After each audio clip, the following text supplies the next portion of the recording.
back to my channel. In this video, I just would like to share to you some clips of my bedroom making journey.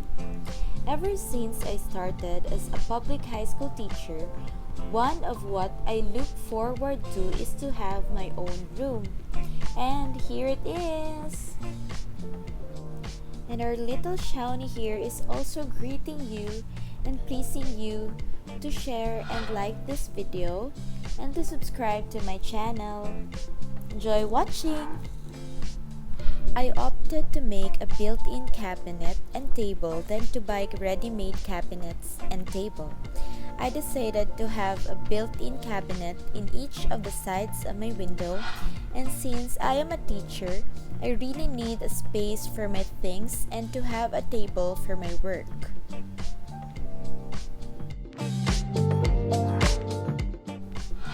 I would like to thank my brother and mostly of course my fiancé in painting my room.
Yay!